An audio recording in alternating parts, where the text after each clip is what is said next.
2026年的短剧市场早已经不是过去那个只靠狗血反转霸总套路吸引流量的时代。如今的观众越来越挑剔，他们不再满足于廉价的情绪刺激，而是开始追求真正有质感、有灵魂、有演技的作品。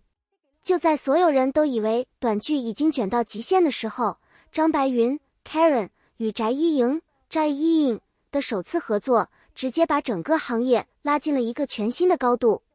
很多观众在看完预告后只说了一句话，他们两个甚至不用说话，只要站在那里互相看一眼，我都愿意追100集。这不是夸张，而是真正意义上的高级感降维打击。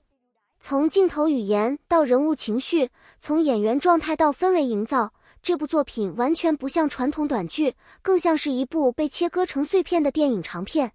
尤其是在这个节奏越来越快的时代，能够让观众安静下来，认真感受角色呼吸感的作品已经越来越少了。可他们做到了，而且做得极其漂亮。过去很多人提到张白云，第一反应都是冷感男神禁欲系霸总演神杀，但这一次他彻底撕碎了自己的舒适圈。他不再只是那个高高在上的完美男人，而是真正走进了角色的灵魂深处。最可怕的是他的眼睛，那种层层递进的情绪变化几乎不需要台词，前一秒冷静克制，下一秒却像深海暗潮般翻涌。观众甚至能从他微微颤动的睫毛里感受到角色压抑到极致的情绪。尤其是在几场情绪爆发戏中，他完全没有传统短剧常见的嘶吼式演法，没有刻意流泪，没有大喊大叫，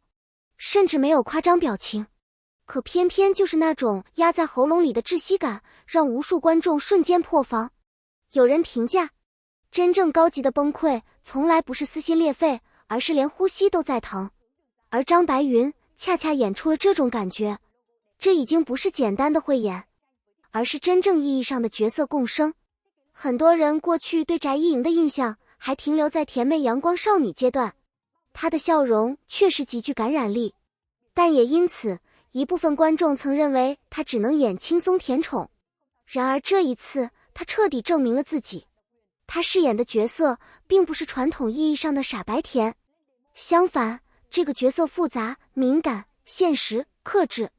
他一边在现实压力中拼命生存，一边又在感情里保留着最后一点天真。这种矛盾感非常难演，因为一不小心就会显得刻意。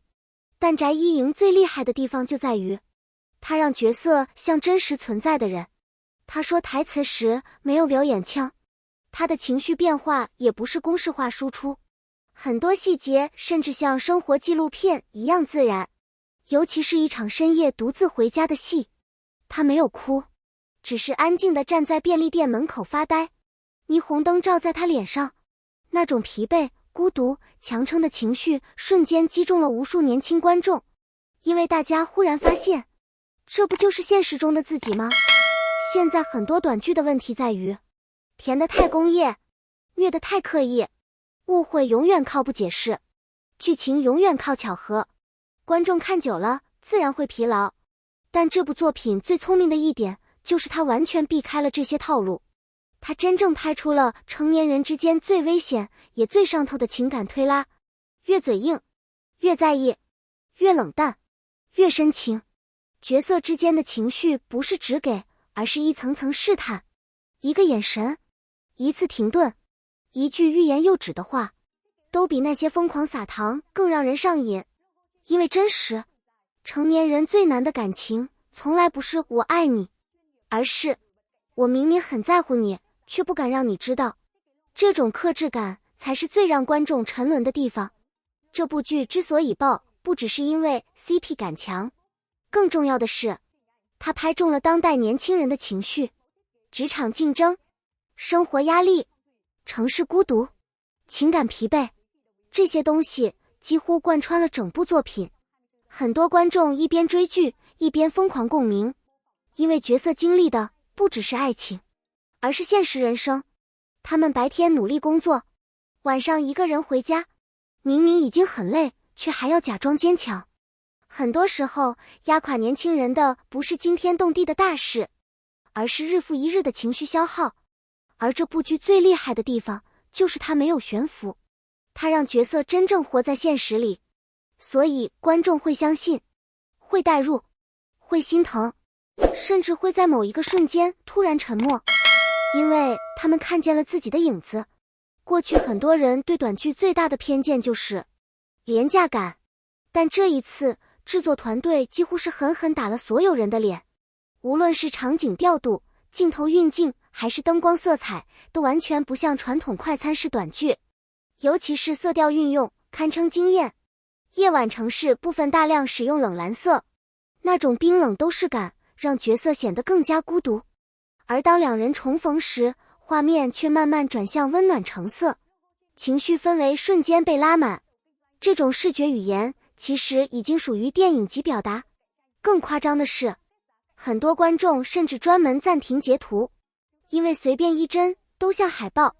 这说明什么？说明短剧行业真的在升级。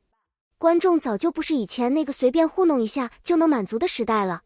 如今真正能留下来的作品，一定是内容、审美、演技全面在线。而这部剧刚好全部做到了。过去几年，短剧市场确实经历了疯狂扩张，但问题也很明显，同质化严重，剧情套路化，情绪快餐化，很多作品只追求流量，却忽略了真正的内容价值。可现在行业风向明显变了，越来越多观众开始拒绝低级套路，他们开始追求真正能打动人的作品。而张白云与翟一莹这次合作的成功，也向整个行业证明了一件事：内容永远才是核心，演员演技永远是根基。再华丽的营销都不如一个真实动人的角色，再夸张的反转也不如一次真正击中人心的情绪表达。这或许才是中国短剧未来真正的发展方向，不是更快，而是更好；不是更浮夸，而是更真实。张白云 Karen 与翟一莹 Zhai Yiying 这次最可怕的地方，不只是 CP 感，而是他们让角色彻底脱离了演的痕迹。观众不会觉得这是演员在演戏，而会觉得世界上真的有这样两个人，这才是最高级的表演。真正厉害的演员从来不是炫技，而是让角色自然地活在观众记忆里。也正因为如此，这部作品结束之后，很多人久久走不出来，因为它留下的不是短暂刺激，而是情绪余韵。在这个信息爆炸、节奏飞快的时代，我们每天都在刷无数内容，可真正能停留在记忆里的，往往不是最轰动的剧情，